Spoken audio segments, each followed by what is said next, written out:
जीवन में केवल एक मुहूर्त बचा। कितना मुहूर्त? एक मुहूर्त जीवन है। राजा से कहा, खड़वांग से किसी ने, देवताओं ने, एक मुहूर्त बचा, कल्याण कैसे होगा? तो राजा खड़वांग ने मन से सबको त्यागा। जहां थे वहीं से बंसी वाले बांके बिहारी में मन लगाया। बांके बिहारी एक मुहूर्त के भीतर बंसी बजाते खड़वांग राजा के सामने प्रकट हो गए, अपने धाम को ले गए। ये होता है विश्वास। राजा परीक्षित बोले, तब मुझे कोई भय नहीं। जब एक मुहूर्त में खड़वांग की मुक्ति हो गई तो हमारे पास तो भगवान ने 7 दिन दे रखे हैं। सुखदेव जी बोले, कोई चिंता मत करो।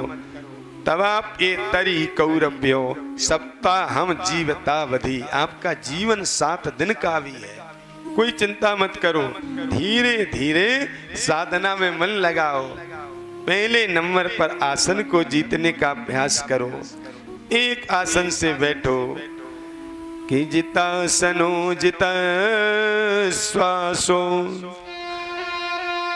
जित संगो जितेन्द्रिय स्थूले भगवतो रूपे मनः संधार ए धिया।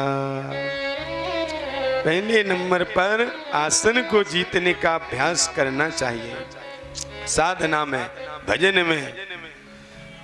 दूसरे नंबर पर श्वास को जीते, प्राणायाम करे।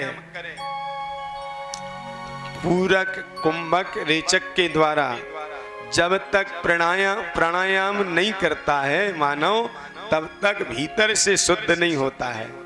इसलिए कर्मकांड पद्धति में पहले नंबर पे लिखा है आचम्यो प्राणायाम्यो, यानी प्राणायाम भी करें और आचमन भी करें। अंदर की शुद्धि के लिए, बाहरी शुद्धि के लिए स्नान ध्यान करें, भगवान का ध्यान करते हुए स्नान, आचमन करते हुए भगवान का नाम, प्राणायाम करते हुए भगवान का ध्यान। श्वास जीते, यानी प्राणायाम की विधि से श्वास जीतने का अभ्यास करें। तीसरी बात बतलाते हैं, संग भी अच्छा करे। ऐसा संग मिले जो कथा में आपको ले जाए, ऐसा संग मिले जो आपको कथा की याद करा दे, भगवान की याद दिला दे। ऐसा संग होना चाहिए।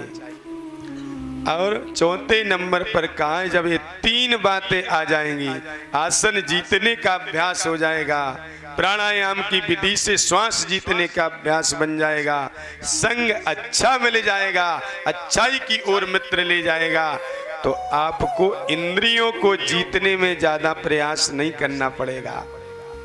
इन 3 कार्यों को अपना लिए तो चौथा कार्य, इंद्रियां आपकी धीरे धीरे बस में हो जाएंगी, जितेंद्रिय आप कहलाओगे। और जब ये चारों बातें जीवन में आ जाती हैं किसी की, तो उसको जितना भी संसार में वैभव दिखता है, कहीं भी जाए, शहर दिखे चाहे गांव दिखे, चाहे झोपड़ी चाहे महल, सभी में भगवान नजर आने लगते हैं। यही भाव आता है कि भगवान का स्थूल शरीर है, स्थूले भगवतो रूपे। संसार में जितना मटेरियल है क्या है? भगवान का ही रूप है, क्योंकि भगवान से पहले कुछ संसार में था ही नहीं। चाहे बांसबल्ली हो, टेंट हो, कूलर, कुर्सी, ये सब कहां से आई? संसार में कुछ था ही नहीं भगवान से पहले, तो ये भगवान ने प्रकट किया। तो स्थूले भगवतो रूपे, ए भाव से आप सबको देखोगे भगवान के रूप में। और मना संधार ए धिया, मन से भगवान को सब में मानोगे, चाहे छोटा बालक हो, बड़ा पुरुष हो, कोई भी हो, मन से यही मानोगे सब में भगवान ही विराजित है। ऐसी बुद्धि जब बन जाती है ना, तो 14 लोकों में भगवान नजर आने लगते हैं। 14 लोक कौन कौन है? धरती से नीचे के जो लोक है ना, पाताल में तस्सही पाद मूलम, पठन्ति पार्ष्णी प्रपदे रसातलम महातलम विश्व सृजोत गुलफऊ तला तलम वै पुरुषस्य जंघे। ये 7 लोक हैं। दे जाननी सुतलम